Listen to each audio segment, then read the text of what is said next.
आदि में वचन था और वचन परमेश्वर के साथ था और वचन परमेश्वर था। यही आदि में परमेश्वर के साथ था।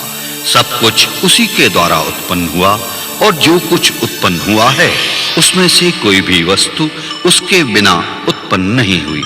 उसमें जीवन था और ये जीवन मनुष्यों की ज्योति था। ज्योति अंधकार में चमकती है, परंतु अंधकार ने उसे ग्रहण ना किया। वो जगत में था और जगत उसके द्वारा उत्पन्न हुआ, परंतु जगत ने उसे नहीं पहचाना। वो अपने घर आया और उसके अपनों ने ही उसे ग्रहण नहीं किया, परंतु जितनों ने उसे ग्रहण किया उसने उन्हें परमेश्वर की संतान होने का अधिकार दिया, अर्थात उन्हें जो उसके नाम पर विश्वास करते थे। वे ना तो रक्त से, ना शरीर की इच्छा से और ना मनुष्य की इच्छा से उत्पन्न हुए हैं, परंतु परमेश्वर से उत्पन्न हुए हैं। वचन देहधारी हुआ, उसने अनुग्रह और सच्चाई से परिपूर्ण होकर निवास किया। हमने उसकी ऐसी महिमा देखी जैसी पिता के इकलौते पुत्र की महिमा। उसके अनुग्रह की परिपूर्णता से हम सब ने अनुग्रह प्राप्त किया, अर्थात अनुग्रह पर अनुग्रह, क्योंकि व्यवस्था तो मूसा के द्वारा की गई थी, परंतु अनुग्रह और सच्चाई यीशु मसीह के द्वारा पहुंची। परमेश्वर को किसी ने कभी नहीं देखा, परंतु एकमात्र परमेश्वर पुत्र ने जो पिता की गोद में है उसे प्रकट किया। देखकर जहां की हालत को यूं तरस खाया उसने, छोड़कर आसमां को जमीन पर आशियां बनाया उसने।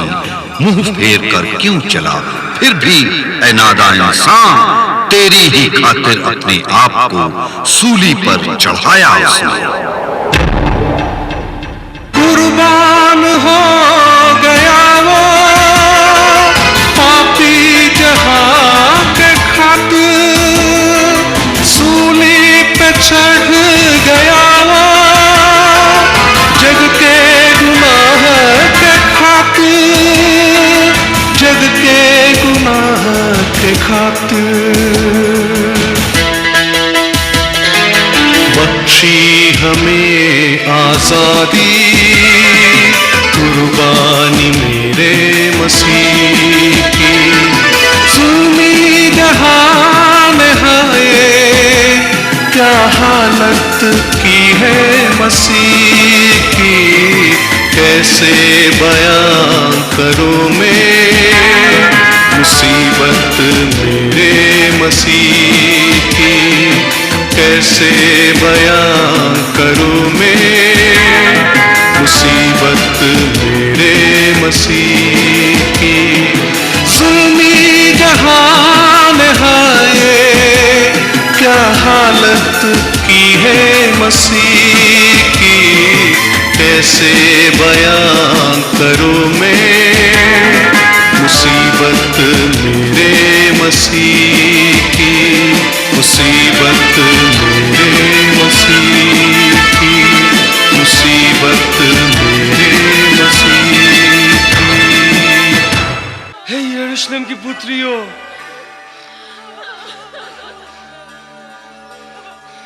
मेरे लिए मत रो, परंतु अपने और अपने बालकों के लिए रो। देखो वे दिन आ रहे हैं जब लोग कहेंगे, धन्य है वे स्त्रियां जो बांझ है, धन्य है वे गर्भ जिन्होंने बच्चे को जन्म नहीं दिया, धन्य है वे स्तन जिन्होंने दूध नहीं पिलाया। उस समय वो पहाड़ों से कहेंगे, हम पर गिरो और पहाड़ियों से हमें ढांप लो। जब वे हरे पेड़ के साथ ऐसा व्यवहार करते हैं तो उसके सूखने पर उसके साथ क्या कुछ न किया जाएगा। सूली ही मौत बन गई, मुक्ति प्रभु सबकी।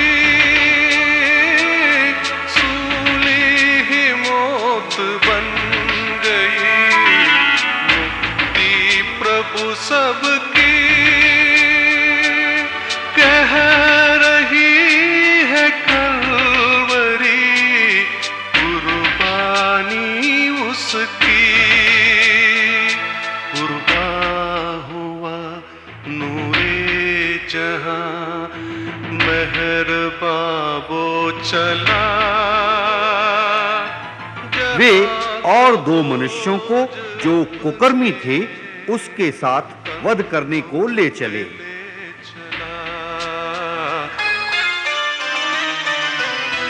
खुद सबका क्रूस उठाए, प्यारा मसीह चला, जहां का बोझ अपने कंधों पे ले चला।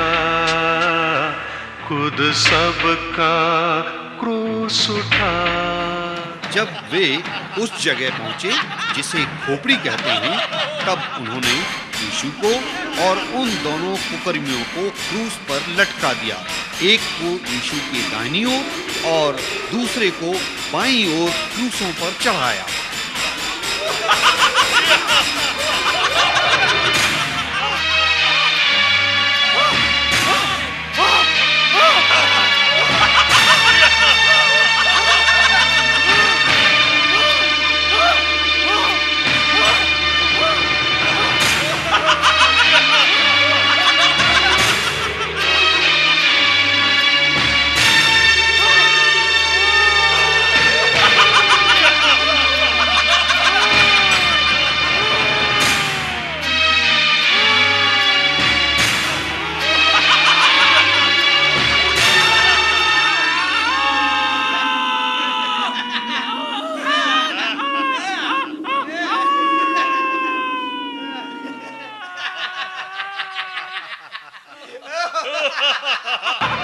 कलवरी से बह रही है खून की जो धार,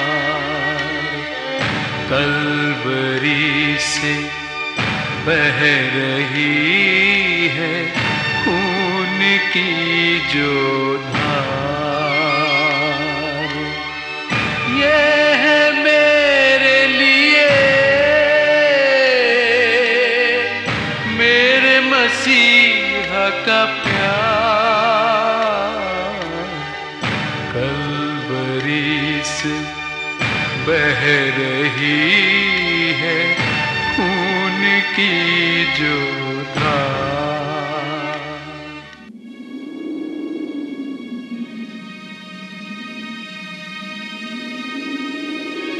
और उसे मुर्र मिला हुआ दाखरस देने लगे, परंतु यीशु ने नहीं लिया।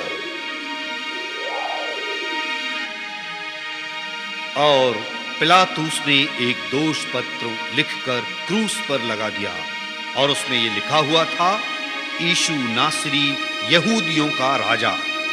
यह दोष पत्र बहुत यहूदियों ने पढ़ा, क्योंकि वो स्थान जहां यीशु क्रूस पर चढ़ाया गया था नगर के पास था, और वो पत्र इब्रानी, लतीनी और यूनानी में लिखा हुआ था। ये क्या लिखा है? क्या लिखा है? जो क्रूस पर लगाया गया है वो गलत लिखा गया है। ये दोष पत्र बदला जाना चाहिए।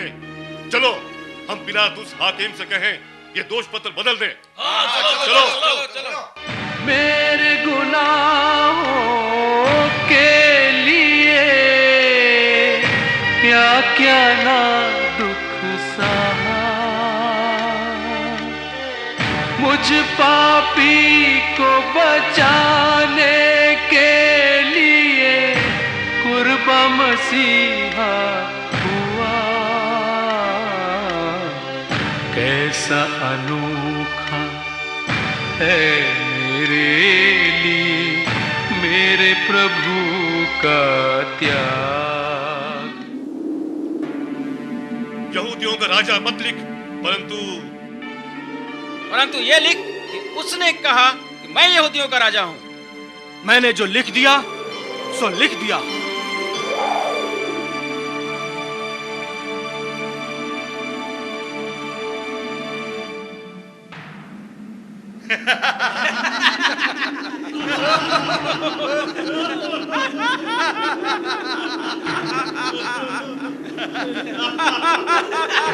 ये कुर्ता बिना सिए बुना इसलिए में से ना फाड़े।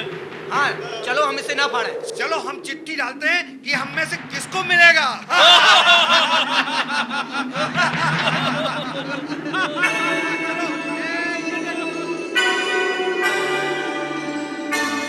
ए मंदिर को ढाने वाले और 3 दिन में बनाने वाले अपने आप को बचा ले।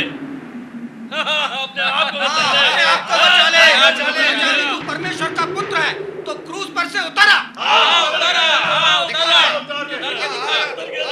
उतरा नीचे। परमेश्वर का पुत्र।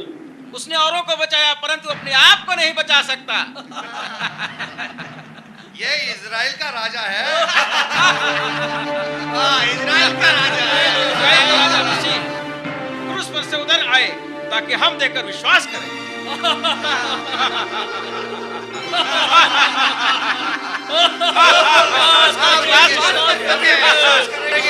उसने परमेश्वर पर भरोसा रखा है।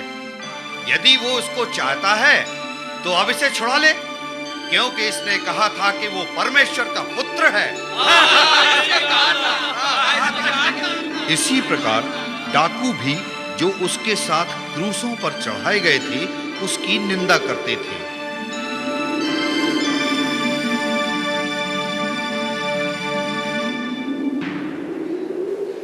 हे पिता, इन्हें क्षमा कर, क्योंकि ये नहीं जानते कि ये क्या कर रहे हैं।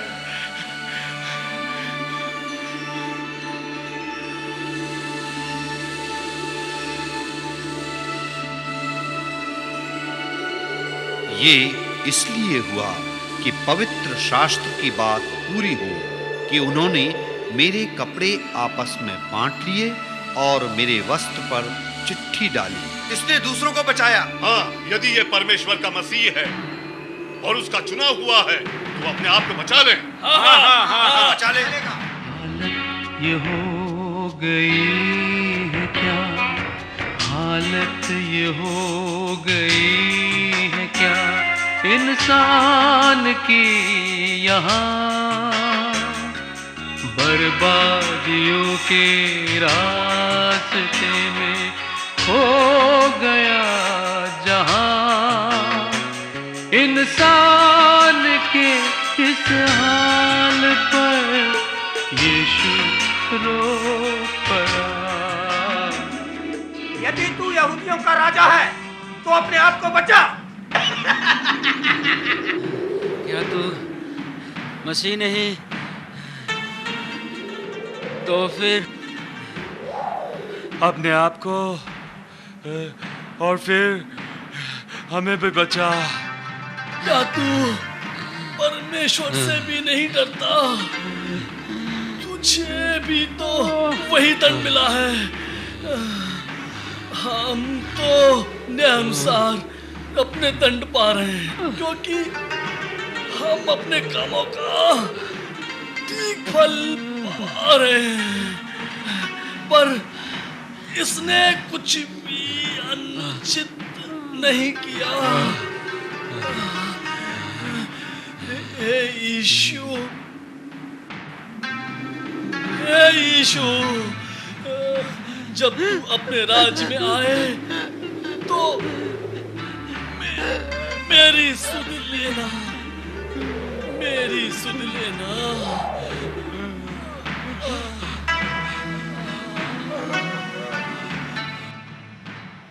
मैं तुझसे सच कहता हूं कि आज ही तू मेरे साथ, तू स्वर्ग लोक में होगा। यीशु ने अपनी माता और उस चेले को जिससे वो प्रेम रखता था पास खड़े देखकर अपनी माता से कहा,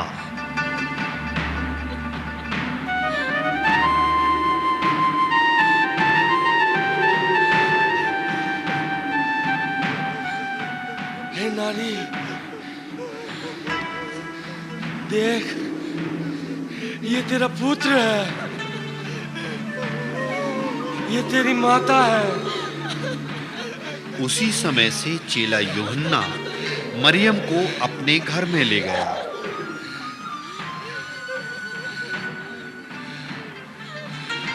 दोपहर से लेकर तीसरे पहर तक उस सारे देश में अंधेरा छाया रहा।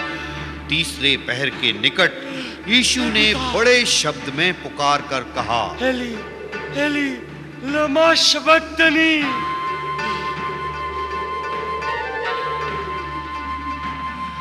हे मेरे परमेश्वर, तूने मुझे क्यों छोड़ दिया?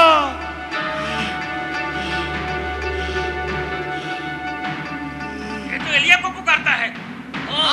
ऐसा ही लगता है। ऐसा ही लगता है। हाँ, ऐसा ही लगता है।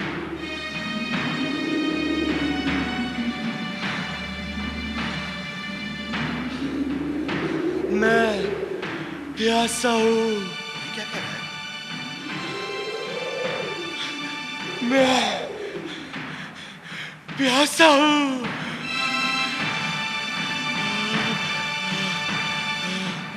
उन्होंने पीत मिला हुआ दाखरस उसे पीने को दिया, परंतु यीशु ने चखकर पीना ना चाहा। ठहरो, अब इसे अकेला छोड़ दो। देखो नबी एलिया उसे उतारने के लिए आता है या नहीं।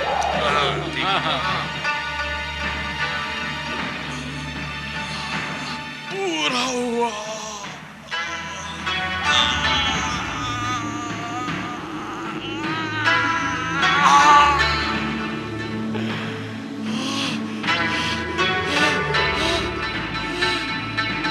हे पिता, हे पिता,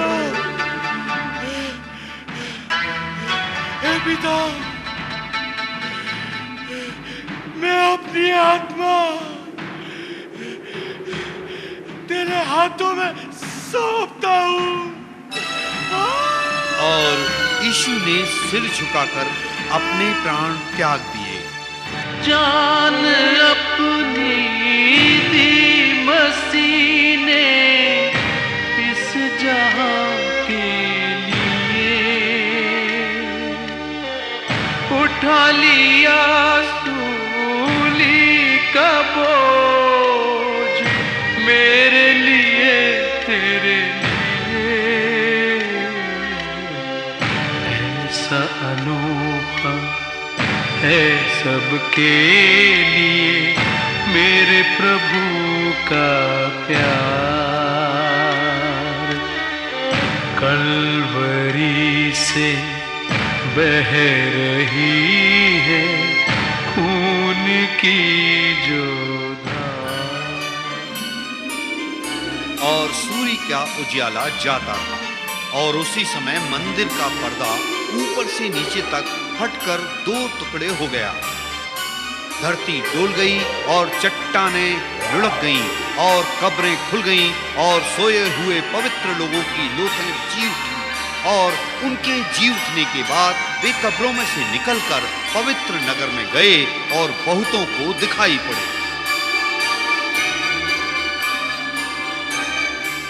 सचमुच ये परमेश्वर का पुत्र था, निश्चय ये मनुष्य धर्मी था। तेरी स्तुति हो।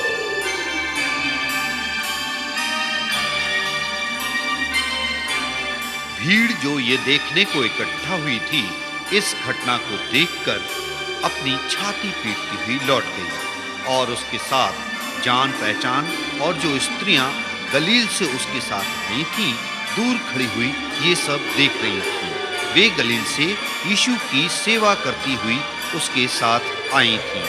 उनमें मरियम मगदलीनी और छोटे याकूब की माता और योसेस की माता मरियम और सलोमी थी और जब्दी के पुत्रों की माता थी और भी बहुत सी स्त्रियां थीं जो उसके साथ यरूशलेम से आई थीं।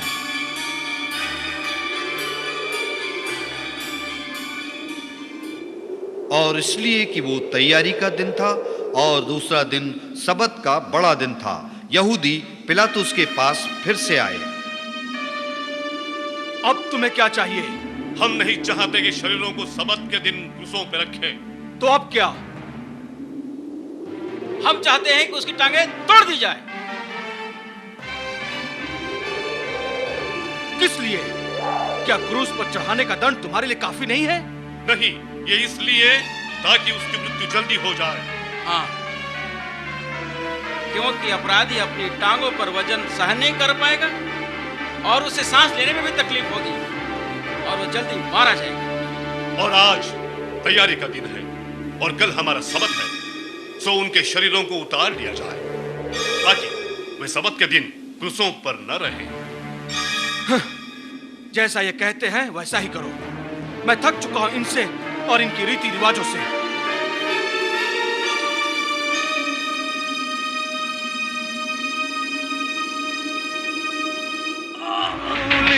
ही मौत बन गई कि प्रभु सबकी कह रही है कलवरी कुर्बानी उसकी। कुर्बान हुआ नूरे जहां मेहरबा वो चला जहां कबोज अपने कंधों पे ले चला। खुद सबका क्रूस उठाए चलो उसकी टांगे तोड़ते हैं। हाँ, चलो। मसीह चला। वो मर चुका है, अब उसकी टांग तोड़ने की कोई जरूरत नहीं। परंतु सिपाहियों में से एक ने एक बार बर्छे बर्छे से से भेद उसका कर फिर देखो। पंजर भेदा और उसमें से तुरंत लहू और पानी निकला। ये बातें इसलिए हुई कि पवित्र शास्त्र की ये बात पूरी हो कि उसकी कोई हड्डी तोड़ी ना जाएगी। और फिर एक और स्थान पर यह लिखा है कि जिसे उन्होंने बेधा है वे उस पर दृष्टि करेंगे। क्या ये चंबित कर देने वाली बात नहीं है, जबकि वो मर चुका है? हाँ, परंतु लहू और पानी कैसे निकला? ये इसके हृदय में बर्छा भेदने का परिणाम है, जो कि पानी की थैली को भेदकर हृदय तक गया। हाँ चलो, चलकर इसकी मृत्यु की सूचना देते हैं। हाँ, चलो। आवाज तुझको दे रहा है गुनहगार आजा। मार्ग हूँ मैं मुक्ति का, आ तू मेरे पास आजा। ऐसी बुलाहट है तेरे लिए मेरे प्रभु की आस। कलवरी से बह रही है खून की जो धार। ये है मेरे लिए मेरे मसीहा का प्यार। कलवरी से बह रही है